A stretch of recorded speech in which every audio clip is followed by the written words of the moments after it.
Merci, Monsieur le Président. Je voudrais d'abord remercier les organisateurs de ce colloque, et pas simplement parce que pour une fois, il m'est donné la parole après l'avocat de la défense, et c'est quand même, quand on représente les victimes, une grande première. Maître du temps, je peux vous dire qu'il a son chronomètre devant lui, et que donc je vais aller très très vite, et je me ferai un plaisir de répondre à vos questions si vous en avez après ma présentation qui va survoler le sujet. On a évoqué plusieurs fois ce matin les victimes dans les conversations, dans les présentations qui ont été faites, en disant comme elles attendaient de la justice pénale internationale. Et effectivement, comme vous l'ignorez sans doute pas, la participation des victimes et le fait pour elles de pouvoir demander des réparations devant la Cour pénale internationale a été considéré comme la révolution, une des révolutions du statut de Rome. Simplement, c'était une révolution extrêmement incomplète, puisque leur participation était le fruit d'un consensus entre des États à dominante juridique extrêmement différente, la common law et le droit romano-germanique.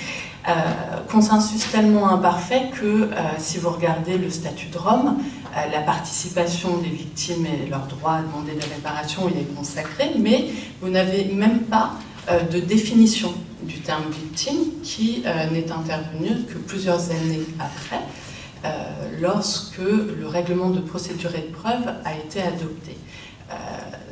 Donc consensus extrêmement imparfait qui fait que le droit également de cette participation était extrêmement limité dans les textes écrits.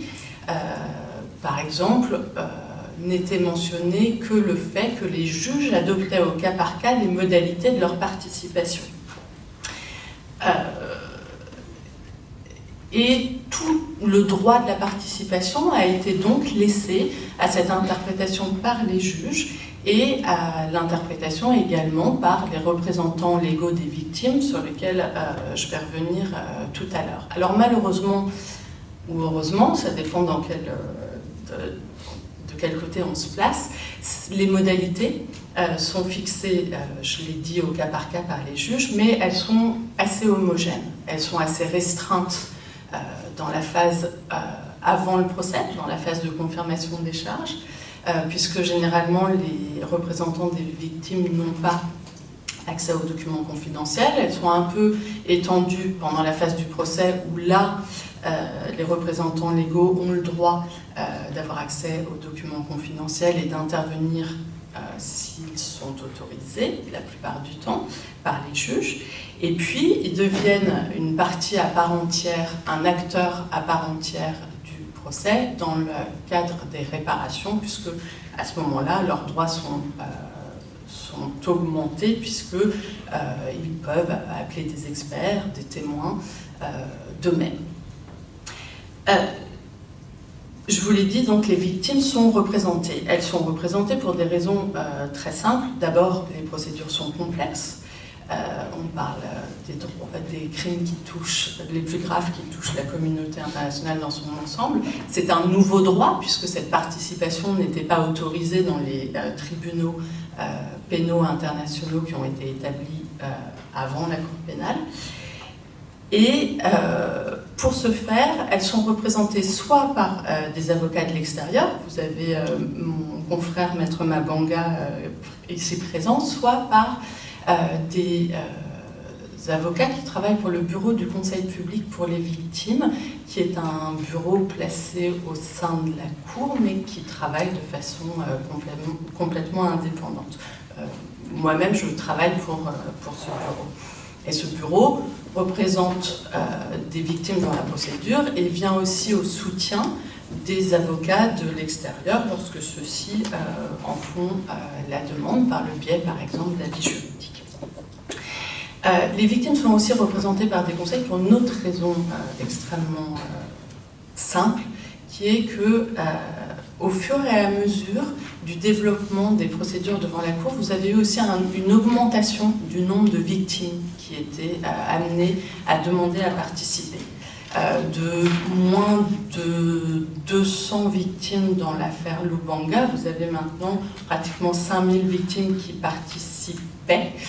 Dans l'affaire Bemba, vous avez, dans l'affaire dans laquelle je représente les anciens enfants soldats, vous en avez 283 et vous avez presque 2000 victimes des attaques. Donc ces nombres sont considérables. Vous imaginez bien qu'elles ne peuvent pas toutes venir à La Haye, qui n'est définitivement pas leur lieu de résidence, et les salles d'audience ne sont pas faites pour accueillir toutes les victimes. Par contre, elles peuvent venir soit en tant que témoins si elles sont appelées par le bureau du procureur et dans une moindre mesure par la défense. Ça arrive de temps en temps qu'une victime soit appelée à témoigner par la défense. Elles peuvent aussi venir pour juste raconter leur histoire.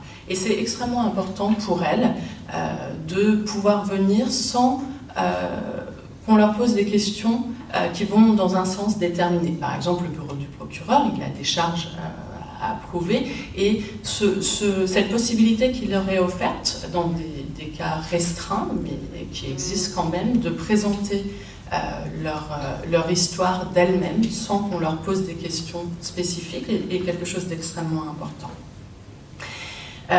Puis vous avez aussi un autre problème, c'est le problème de la langue. Les deux langues de travail de la Cour sont le français et l'anglais, et les victimes, la plupart du temps, ne parlent pas ces langues. Et c'est d'ailleurs quelque chose qui est extrêmement important.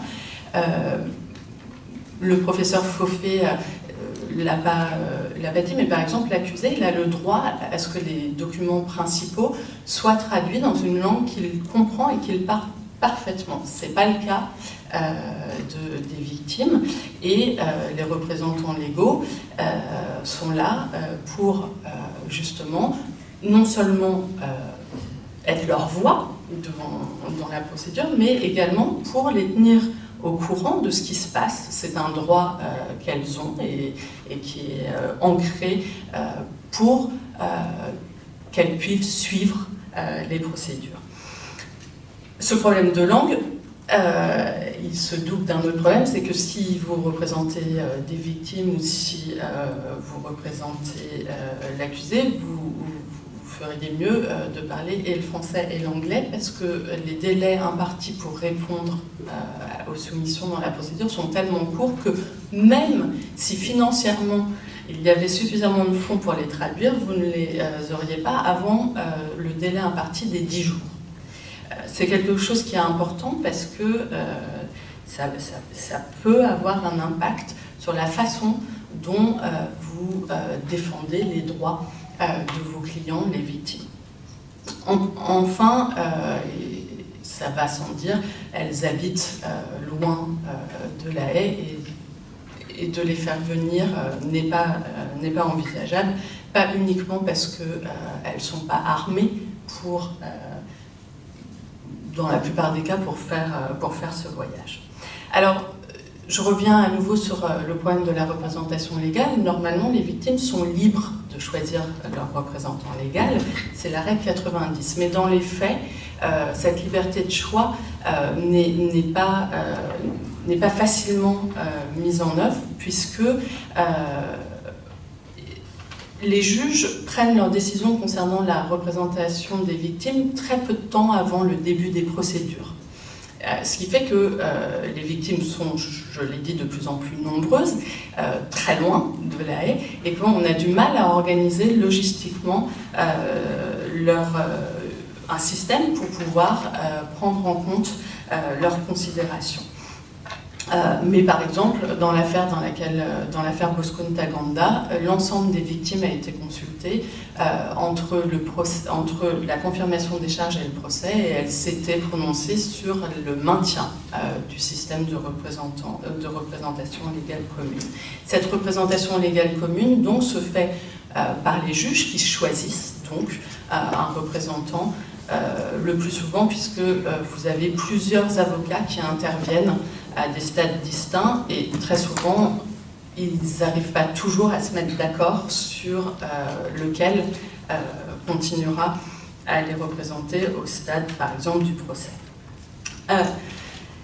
Je vous l'ai dit, il est une une condition essentielle pour pouvoir représenter des victimes, c'est bien entendu de les rencontrer et d'apprendre à les connaître et de récolter leurs vues et préoccupations. Pour pouvoir se faire, les victimes, et là aussi c'est un problème de langue, ne parlent rarement une des deux langues de travail de la Cour. Par exemple, dans l'affaire Banda-Djerbo, elle parle le Zaghawa, qui est une langue rare et qui a des problèmes pour conceptualiser les notions juridiques complexes du statut. Ça pose des problèmes, mais il est de l'obligation, encore une fois, du Conseil des victimes de les tenir informés dans des termes qu'elles peuvent comprendre, les termes les plus simples possibles. Ça implique que non seulement vous êtes à La Haye en salle d'audience, et que quand vous n'avez pas d'audience, vous voyagez au plus proche de vos clients pour les tenir informés. Et très souvent, de mon expérience, vous devez répéter beaucoup ce qui se passe, des concepts assez simples pour qu'elles puissent être acteurs de leur participation.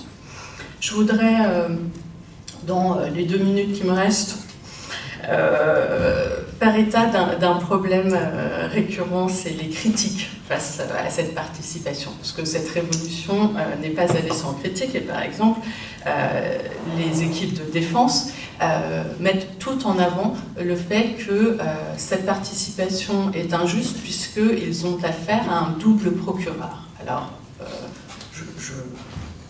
je suis absolument certaine que les victimes ne sont pas un double procureur, que bien sûr, leur intérêt converge plus souvent avec ceux du procureur que de la défense, puisqu'elles veulent voir la personne qu'elles estiment à l'origine des crimes qu'elles ont subis condamnée, ce qui est plus proche de la position du procureur que de celle de la défense, mais elles ont une voix complètement distincte et très souvent mettent en avant des intérêts divergents, et je n'entrerai pas dans les détails parce que j'ai pas beaucoup de temps, mais ce n'est absolument pas la réalité.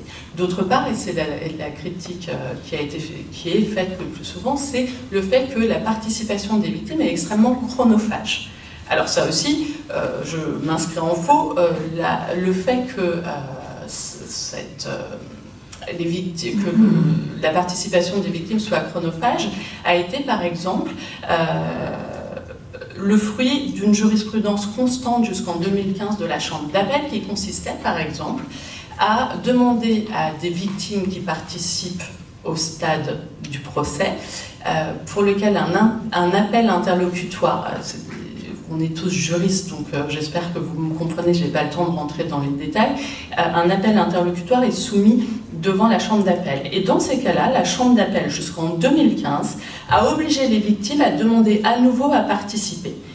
Cette jurisprudence, dont les représentants légaux s'offusquaient à chaque changement de chambre d'appel, avait pour conséquence effectivement de faire perdre un temps précieux. Et finalement, heureusement, la chambre d'appel en juillet 2015 a enfin abandonné ce système absurde qui a fait gagner un temps précieux à tout le monde, y compris aux victimes elles-mêmes, parce que c'est quand même assez compliqué pour chaque appel interlocutoire de devoir revenir vers vos clients.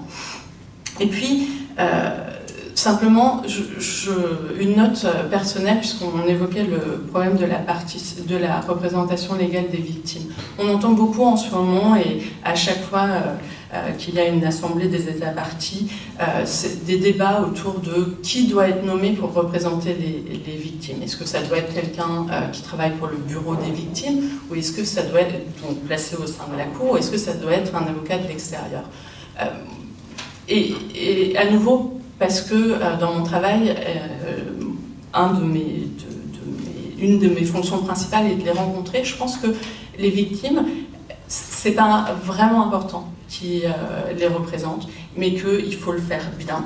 Il faut le faire de façon honnête vis-à-vis des clients eux-mêmes, et donc d'aller les voir, de récolter leurs vues et préoccupations, et que ce soit quelqu'un de l'extérieur ou quelqu'un de l'intérieur de la Cour, je crois que c'est pas le problème essentiel, et surtout ça ça occupe les esprits, alors que les esprits pourraient être occupés à des choses bien plus importantes, par exemple la progression de leurs droits dans les procédures devant la Cour, ou des choses, des commentaires sur des décisions extrêmement importantes. Par exemple, personne n'a commenté le fait que la Chambre d'appel avait élargi sa compétence aux crimes de violence sexuelle subis par les enfants soldats.